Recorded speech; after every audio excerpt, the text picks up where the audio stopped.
أخبارنا متواصلة مع كأس العالم بطبيعة الحال. اليوم ستنطلق مباريات الدور ربع النهائي. المباراة الأولى ستكون على الساعة 9 ليلا، بعدها كل مباريات الثلاثة ستلعب على الساعة 8. عندنا في 4 أيام القادمة كل يوم عندنا مباراة واحدة من الدور ربع النهائي، بعدها يكون توقف اليوم أو يومين وتعاود تنطلق منافسات الدور نصف النهائي. مباريات اللي راح تكون صعبة في الربع النهائي. كل المنتخبات اللي متواجدة استحقت مكانتها في هذا الدور. صحيح غادرت العديد من المنتخبات التي كنا نتوقع أن تذهب بعيدة في هذه المنافسة، لكن هذه حلاوة مسابقة بحجم كأس العالم، ما فيهاش سيناريوهات باينة. رانا شفناها في كأس العالم الحالية، يعني العديد من السيناريوهات الغريبة، العديد من النتائج الغير متوقعة، ولو أنه في سيناريوهات يعني مدروسة جدا، لكن معلش. نعم، مثل ما حدث مع المنتخب المصري قبل يومين. صراحة شيء مؤسف. بحديثك يستحق المواصلة صراحة الأداء الذي قام به المنتخب المصري أداء بطولي جدا ويستحق الثناء صراحة. إن شاء الله نتمنى لهم يبقوا في نفس المنوال في المسابقات القادمة، لأنه حبينا مكرهنا المنتخب المصري واحد من أقوى منتخبات القارة الإفريقية. نعم. وللحديث زميلاتي عن المنتخب المصري، نربط اتصال اليوم أيضا مع زميل لنا من مصر في المجال الإعلامي السيد أحمد شهاب. صباح الخير ومرحبا بك معنا. صباح النور أستاذ العزيز وزميلتي العزيزة وعلى كل متابعي ومشاهدي قناة الوطنية الجزائرية. شكرا لك أخي أحمد. نتكلم بطبيعة الحال عن مباراة المنتخب المصري أمام المنتخب الأرجنتيني. ما زالت مرارة الهزيمة التي نعتبرها قاسية، ليس بسبب الأداء أو النتيجة، لكن من خلال ما حدث في تلك المباراة. أنتم كإعلاميين مصريين كيف عشتم تلك المباراة؟ حقيقي يعني حتى الآن الإعلام المصري والجماهير المصرية يعني في حالة صدمة وذهول، خصوصا أن المنتخب المصري كان أمامه يعني 10 دقايق بس، وكان قدامه يعني خلاص الحلم كان خلاص تحقيق أول صعود لدور الثمانية في تاريخ منتخب مصر. إنجاز طبعا يعني ما كانش حد يقدر يتوقعه. قبل انطلاق البطولة كان في طبعا انتقادات كبيرة جدا للكابتن حسام حسن واختياراته الفنية للقائمة، وخصوصا عدم انضمام مصطفى محمد وانضمام لاعب مثل مصطفى زيكو اللي هو أصبح يعني نجم من نجوم المنتخب المصري في البطولة، بخلاف طبعا اختيارات تانية داخل التشكيل في أول مباراة والمباريات المتتالية اللي لعبها وخاضها منتخب مصر في كأس العالم. لكن كابتن حسام حسن كان في كل مباراة وفي كل معركة بيخوضها كان بينجح في إثبات وجهة نظره الفنية كمدرب. طبعا المنتخب المصري كان يستحق الصعود طبعا لدور الثمانية من بطولة كأس العالم، لولا الفضيحة التحكيمية اللي شهدها العالم كله، والعالم كله دعم المنتخب المصري وأقر فعلا إن كانت فعلا مباراة سرقت في واضح النهار زي ما قال مستر جوزيه مورينيو، بسبب أخطاء تحكيمية وانتقائية من الحكم الفرنسي فرانسوا ليتكسيه.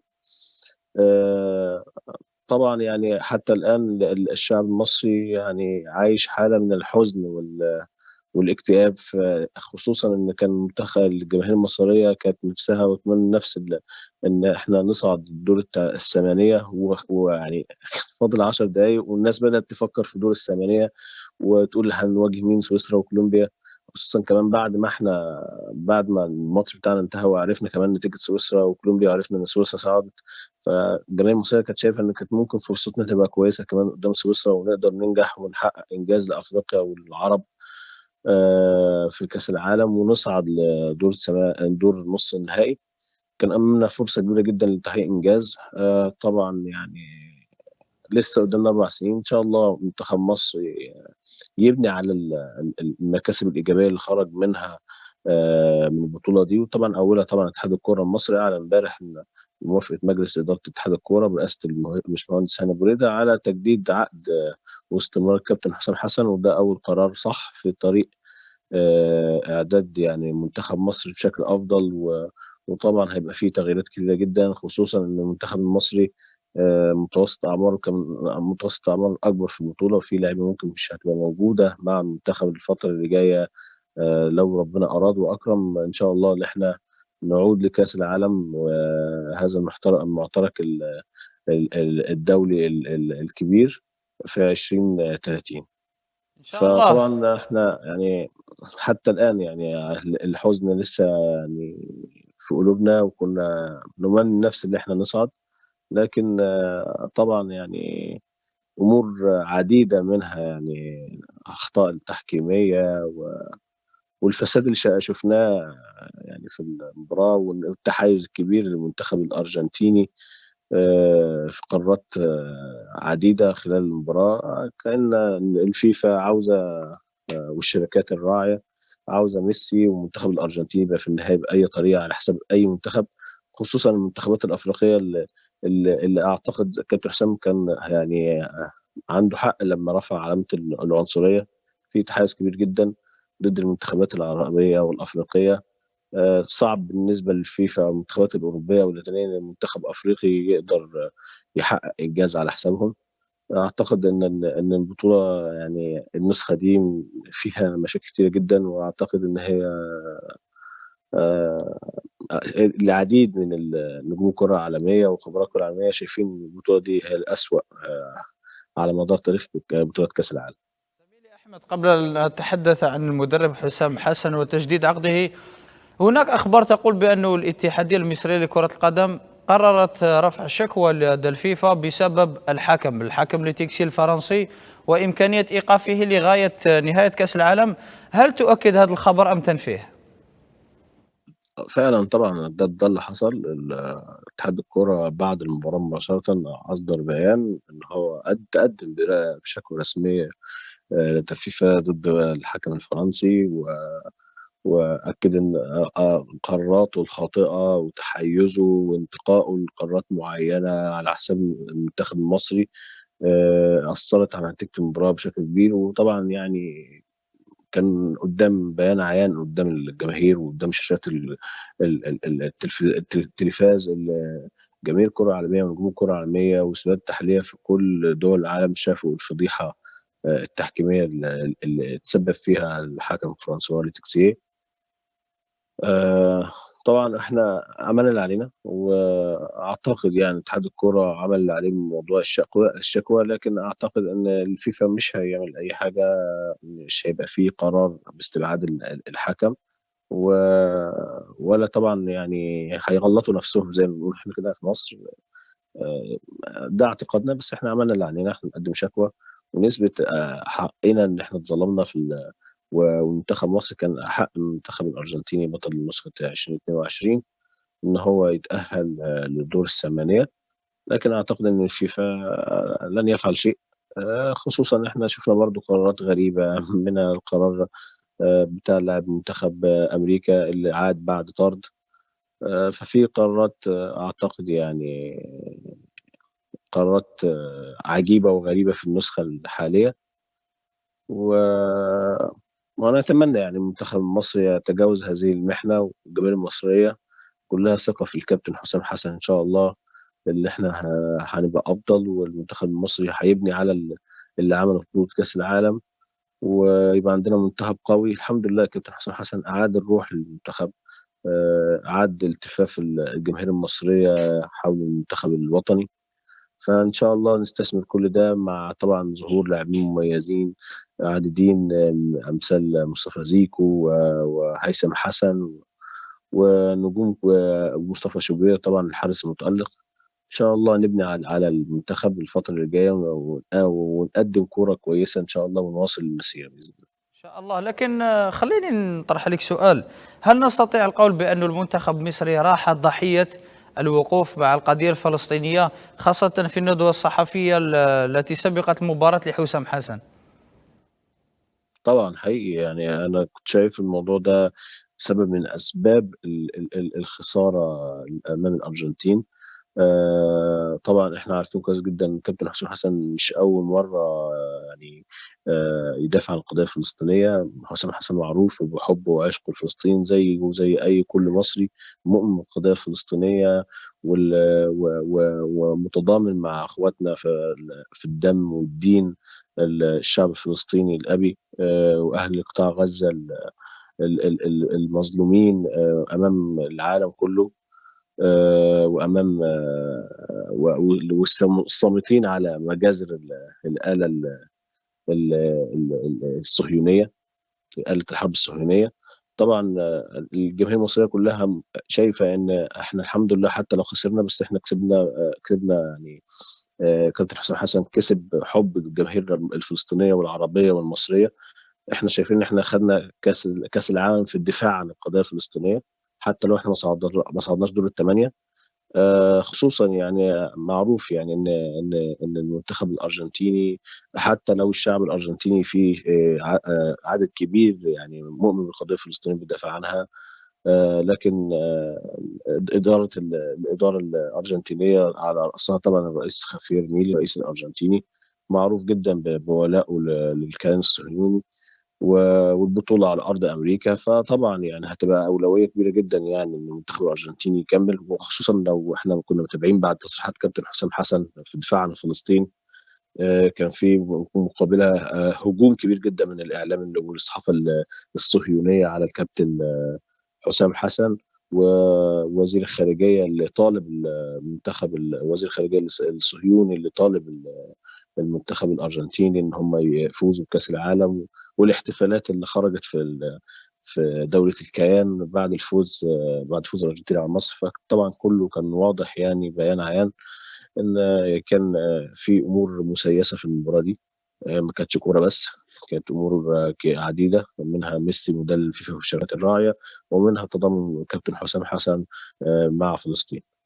نعم، نعود للحديث الآن عن المدرب حسام حسن. مثل ما يظهر في الشاشة، ربما كان متوقعا تجديد عقده مع المنتخب المصري، خاصة ليس فقط بتألقه في كأس العالم بل حتى في كأس إفريقيا الأخيرة بداية هذا العام، يعني وصل إلى غاية الدور نصف النهائي. أكيد أنه كان متوقعا تجديد عقده مع المنتخب المصري. طبعا هو يعني زي ما بقول لحضرتك دلوقتي حقيقة يعني كابتن حسام فاجئنا يعني. كابتن حسام كان كل متوقع ان كابتن حسام في كاس افريقيا مش هيوصل نص النهائي، خصوصا ان كان شريطة مشاركته في كاس العالم الوصول لنصف نهائي كاس افريقيا. وبالفعل كان في كلام ان اتحاد الكرة كان بيفكر في بدائل، وبدأ فعلا من خلال التواصل مع بعض الوكلاء في استقبال سيفيهات المدربين والتواصل مع بعضهم يعني. وده أكدوا لي بعض الوكلاء، كان أبرزهم طبعا المدرب الهولندي مارك فان بوميل ومدربين آخرين، المدرب البرتغالي بيدرو جونزالفيز، ومدربين آخرين تم التواصل معهم ومعرفة يعني رأيهم في إمكانية تدريب منتخب مصر. لكن طبعا الكل تفاجأ بأداء منتخب مصر في كأس الأمم الأفريقية الأخيرة ووصول نصف النهائي والخروج على الخروج من نصف النهائي. وطبعا بتجديد عقد كابتن حسام حسن بعد الوصول نصف نهائي أمم أفريقيا. والكابتن حسام واصل الأداء الرائع وواصل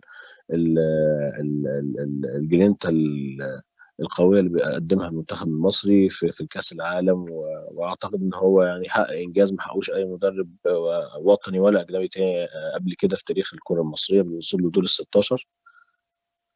وان شاء الله اتمنى ان كابتن حسام حسن يشتغل على ده الفتره اللي جايه، ان احنا ما نقولش احنا حققنا انجاز وخلاص نسكت على ده. لا، احنا نفكر احنا ازاي نوصل لابعد ان شاء الله الحصول على الامم الافريقيه، وبعد كده الاستعداد لكاس العالم ان شاء الله الصعود ل 2030. وليه لا نحقق حلمه اللي اتسرق مننا في النسخه دي ونوصل لابعد ما يكون. كلنا ثقة طبعا في الكابتن حسام حسن واختياراته. يعني بقى في دلوقتي سبحان الله يعني إجماع غير عادي وحب ومناصرة كبيرة جدا لكابتن حسام حسن من كل الجماهير المصرية والعربية. فإن شاء الله بإذن الله يعني كابتن حسام حسن معروف إن هو يعني العميد كابتن حسام حسن معروف بروحه وعزيمته، ودايما هم ما بيقبلش الخسارة. وإن شاء الله بإذن الله يعني المنتخب المصري منصور الفترة الجاية بإذن الله. على غرار تألق اللاعبين كثيرين في المنتخب المصري في هذا المونديال، على سبيل المثال زيكو، ايضا امام عاشور، ان شاء الله نتمنى لهم انه يحظوا بفرصه في الدوريات الاوروبيه الكبرى ليتالقوا اكثر مع المنتخب المصري مستقبلا ان شاء الله. لكن خليني نتحدث لك على لاعب هو اكتشاف جديد، اللاعب هيثم حسين، لاعب ريال اوفيدو الاسباني. صراحه مع تالقه مع المنتخب المصري خاصه في الدور الثاني من المونديال، هل نقول انه الان سنفتح صفحة جديدة لاستقدام لاعبي المزدوج الجنسية للمنتخب المصري، علما أن دولة مصر معروفة بتكوين لاعبين، يعني حتى اللاعبين الأساطير على سبيل المثال صلاح أو مرموش يبدأون مسيرتهم هنا في البطولة المحلية المصرية، بعدها ينتقلون للدوريات الأوروبية. حقيقي هو ده توجه جديد في الكرة المصرية مع تولي الباشمهندس هاني أبو ريدة رئيس اتحاد الكرة.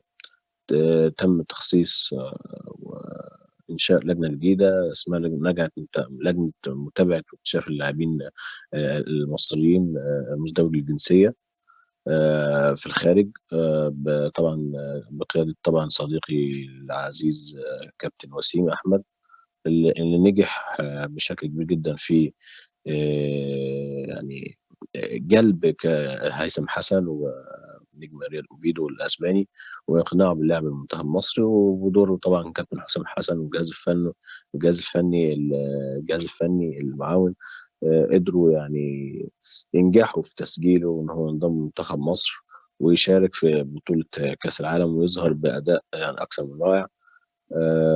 هيثم حسن نجم واعد، وأعتقد أن بعد حقبة محمد صلاح في المنتخب المصري أعتقد إن هتبقى في حقبة جديدة بقيادة النجم هيثم حسن، خصوصا إن هو لسه ما زال صغير في السن 24 سنة وعنده إمكانيات كبيرة جدا، والجميع متوقع له إن هو هيلعب في أكبر الدوريات الأوروبية. طبعا عارفين إن ريال أوفيدو هبط للدرجة الثانية في أسبانيا، لكن إن شاء الله يعني أعتقد إنه هيجي له عروض كويسة جدا الفترة الحالية وهينتقل لفريق كبير. لاعب عنده إمكانيات كبيرة جدا. واعتقد يعني ان في يعني لاعبين اخرين فعلا زي ما حضرتك بتقول يستحقوا ان هم يلعبوا في اكبر دوريات اوروبيه، منهم مصطفى زيكو وامام عاشور اللي خاض قبل كده مع ميتلاند دنماركي فتره احترافيه قصيره، قدموا اداء اكثر من رائع. وطبعا مش عايز برضو انسى الحارس المتميز مصطفى شوبير، يعني اعتقد ان مصطفى شوبير يعني نتمنى يعني ان يجي له عرض كويس جدا في اوروبا. لاعب يستحق الاحتراف في اوروبا، عنده امكانيات كبيره جدا، ثقه في النفس عاليه، آه، ممتاز جدا. اعتقد ان هو قدم بطوله كبيره جدا وبات عندنا يعني سد عالي جديد زي الكابتن عصام الحضري. ان شاء الله باذن الله يعني اتمنى التوفيق لكل اللاعبين، واعتقد يعني ان الفتره الجايه هيبقى في بحث اكتر من جانب اتحاد الكوره عن المواهب مزدوجي الجنسيه، وهيبقى في اعتقد اسماء اخرى وجديده غير هيثم حسن ستنضم المنتخب المصري لتدعيمه الفتره الجايه باذن الله في مراكز عديده. الله، لدي سؤال أخير باختصار فقط عن توقعاتك لمباريات الدور ربع النهائي، من تتوقع ربما أن تكون المنتخبات الأربعة المتأهلة للدور نصف النهائي؟ طبعا انا اعتقد الارجنتين يعني حجز مكانها في النهائي من قبل ما يتلعب دور ربع النهائي بالفضيحه التحكيميه اللي احنا شفناها. وطبعا فكره ان الجماهير الارجنتينيه مشتريه تذاكر جميع تذاكر عديده حتى النهائي، فطبعا واضح ان هم يعني الارجنتين حاجزه مكانها في النهائي. طبعا في مباراة المغرب فرنسا أعتقد إن هي مباراة متوازنة بين المنتخبين، لكن طبعا يعني شايف إن فرنسا برضو من أكتر المنتخبات اللي عندها يعني فرصة كبيرة جدا إن هي تحقق بطولة كأس العالم النسخة الحالية.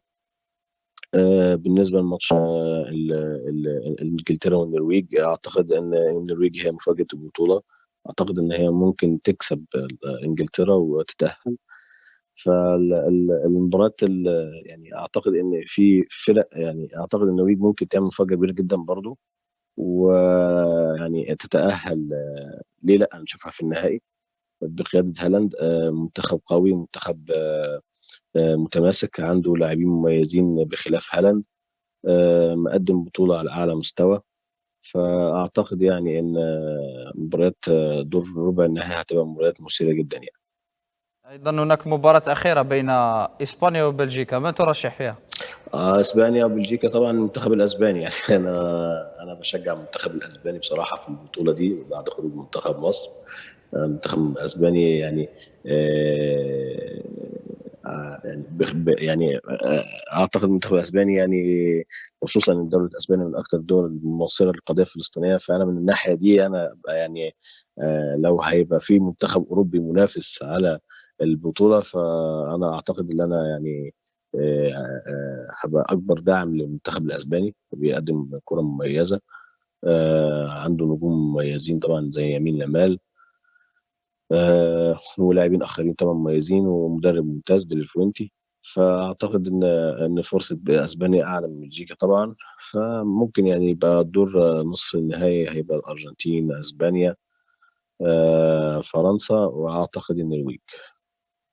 بالتوفيق للمنتخبات التي ذكرتها، ولم يتبقى لي سوى أن أشكرك على تواجدك في اتصال مباشر معنا من مصر. أتمنى كل توفيق للشعب المصري وللمنتخب المصري في قادم الاستحقاقات، إلا إذا واجه الجزائر بطبيعة الحال. متشكر جدا لذوقك، وانا كنت سعيد جدا ان كنت معاكم. الشعب المصري والشعب الجزائري أشقاء في الدم وفي في الدين وفي العروبة وفي كل شيء. ونتمنى التوفيق للمنتخب الوطني المصري والمنتخب الجزائري في كل الاستحقاقات والبطولات المقبلة. وشكرا على الظهور معكم. إن شاء الله نلتقي في مواعيد أخرى. إن شاء الله. شكرا.